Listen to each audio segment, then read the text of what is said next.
সাংসারিক বেশ টানাপোড়েনের মাঝখান দিয়ে তুমি মানে বিএলএড করতে চাইছো, কথাটা সত্যি নেই? হ্যাঁ। তো করতে পারছো না এটা? না, এটা অ্যাকচুয়ালি যে আমরা টাকা দিছিলাম, এই একজনের মারফতে টাকা দিছিলাম। টাকা যখন দিছি তখন আমরা অনেকজনের টাকা এইটা মিস হইছে। কিসের টাকা দিছো? কেউ ডিএলএড এ ভর্তি হওয়ার লাগা, কেউ বিএড এ ভর্তি হওয়ার লাগা, অনেকজনে একসাথে টাকা দিই।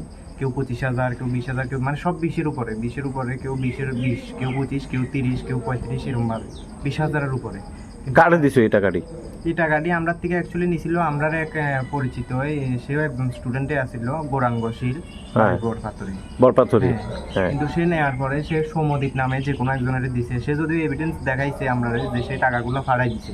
হ্যাঁ, মানে তোমরা বিএলএড এ ভর্তি বা বিভিন্ন জায়গাতে ভর্তি হওয়ার জন্য এই টাকাটা দিছিলে হইছে ওই দালাল রে? হ্যাঁ। ওই টাকাটা এরপরে ভর্তি হতে পারছো নি?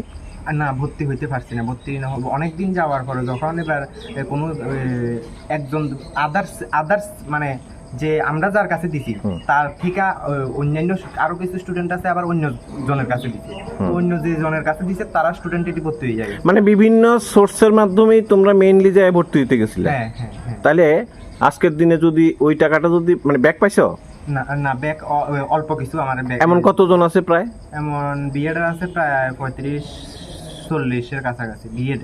সবাই 20,000 টাকার উপরে এরকম? হ্যাঁ, 20-এর উপরে, সব 20-এর উপরে, সব 20,000-এর উপরে। এত বড় একটা অ্যামাউন্ট দিতেছো, তাও দালালের হাতে, তোমরা বিশ্বাস কিভাবে করতেছো?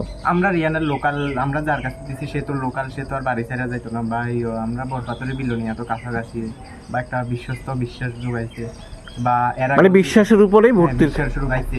এমন তো প্রচুর দালাল দেখা যায় যারা কয় যে আমরা ডাক্তারিত ভর্তি করে দেবো, ইঞ্জিনিয়ার ভর্তি করে দেবো, অথচ তাদের বলতে বঙ্গ ফাটে। এমন কিছু লোকও দেখছি আমরা সমাজে। তোমরা কি এগুলো যাচাই করো না? যাচাই করছি যে অলরেডি তারা তো আগে 2 বছর ভর্তি করাইছে, 2-3 বছর আগে ভর্তি করাইছে সেম লোকগুলা। মানে ওই এজেন্টের কমিশনের পারপাস ওইখানে ভর্তি করাইছিল? ভর্তি করাইছে। তাহলে কি এটা ঠিক মনে করতেছো যে এই কষ্টার্জিত টাকাটা এখন বুঝতেছি যে কোনো দালাল বা কোনো মারফতের হাতে কোনোদিন টাকা দেওয়া উচিত না। এটা অ্যাকচুয়ালি নিজেরটা নিজে যোগাযোগ করে এডুকেশনের মাধ্যমে এবং অনলাইন মাধ্যমে যোগাযোগ করে ভর্তি হওয়াটা উচিত ওই জায়গাতে। এবার যে লাইনই হোক বিএড হোক ডিএলএড, নিজেরটা নিজে যাচাই করে নিজেই হোক, না কোনো দালালের মারফতে গিয়ে নিজেরটা নিজে করাটাই বেস্ট। এখন তো এটা অনেক বড় ব্যবসা যে ডাক্তারিত ভর্তি করে দেবো, নার্সিং এ ভর্তি করে দেবো। আমাদের সাথে ঘটার পরে বুঝতেছি, প্রথম তো আমরা সাথে এটা ফেস টু ফেস হয় নাই। তাহলে তুমি স্টুডেন্ট এবং স্টুডেন্টের অভিভাবকদের কি কইবা? এটা বর্তমান পরিস্থিতিতে আমরা সঙ্গে যেটা করছি এটার উপস্থিতিতে কমু যে নিজেরটা নিজে যাচাই করে, নিজের বর্তমানটা নিজে যাচাই করে, গাইডিয়ান সহ নিজে গিয়া নিজেরটা নিজে যাচাই করে করার জন্য, যেহেতু অনলাইন সার্ভিস কলেজের সঙ্গে যোগাযোগ করে নিজেরা করতে পারে বা অনলাইন সার্ভিসের মাধ্যমে যোগাযোগ করে করতে পারে। কিন্তু না, কোনো যোগাযোগের তো তাহলে উপায় আছে, 100 বার আছে, কিন্তু আমরা ওই জিনিসটা তখন বুঝি নাই বা ভাবি নেই যে এমনটা হইব, যার কারণবশত আমরা। তাহলে এই ব্যাপারে ওনারা সচেতন থাকা উচিত। 100 বার সব স্টুডেন্টের পরিবার সচেতন থাকা উচিত, বিশেষ করে গরিবদের স্টুডেন্ট যারা আছে থেকে স্টুডেন্টের পরিবাররাও মানে আরো বেশি করা উচিত।